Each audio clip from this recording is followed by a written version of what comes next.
Railway प्रवासादरम्यान मौल्यवान वस्तू सुरक्षित ठेवणं किती महत्त्वाचं आहे याचं उदाहरण नागपूरमध्ये समोर आलं आहे।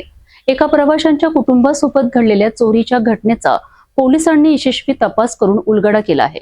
ही घटना 28 मार्च 2026 रोजीची आहे। बिकानेर एक्सप्रेस मधून रायपूर ते उज्जैन प्रवास करणारे हरिश्चंद चांदवानी आणि त्यांचा परिवार रात्री झोपले होते। प्रवासादरम्यान त्यांच्या पत्नीने आपली पर्स डोक्याखाली ठेवली होती। या पर्समध्ये सोन्याचे दागिने आणि रोख रक्कम होती। 29 मार्चच्या पहाटे सुमारे 2:15 वाजताच्या सुमारास नागपूर रेल्वे स्टेशनवर गाडी थांबली असताना त्यांची झोप उघडल्यावर पर्स जाग्यावर दिसली नाही। नंतर शोध घेतला असता पर्स बाथरूममध्ये सापडली, मात्र त्यातील मौल्यवान वस्तू गायब होत्या। या प्रकरणी पोलिसांनी तात्काळ गुन्हा नोंदवून तपास सुरू केला। तपासादरम्यान 200 पेक्षा अधिक सीसीटीव्ही फुटेज तपासण्यात आले। या फुटेजच्या आधारे एक संशयित व्यक्ती ओळखण्यात आली, तसेच तांत्रिक विश्लेषणातून काही मोबाईलची माहिती मिळाली, ज्यामुळे तपास पुढे गेला।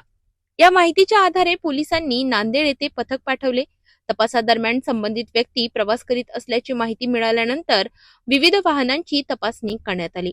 अखेर नागपूरमध्ये संबंधित संशयित व्यक्तीला ताब्यात घेण्यात आले। आरोपी रोहित दुयेवार वय वर्ष 23 हा उच्च शिक्षण घेत असलेला विद्यार्थी असल्याचे समोर आले। चौकशी दरम्यान त्याने गुन्ह्याची कबुली दिली असून त्याच्याकडून सुमारे 17 लाख रुपयांचे दागिने जप्त करण्यात आले आहेत। उर्वरित मालाचा शोध सुरू आहे। प्राथमिक तपासात असेही समोर आले की आर्थिक कारणांमुळे त्याने हा मार्ग निवडला। या घटनेतून एक महत्त्वाचा संदेश मिळतो। प्रवासादरम्यान मौल्यवान वस्तू सुरक्षित ठेवणे अत्यंत आवश्यक आहे। तसेच आर्थिक अडचणींमुळे चुकीचे निर्णय घेणे किती गंभीर ठरू शकतात हेही या प्रकरणातून दिसून येते।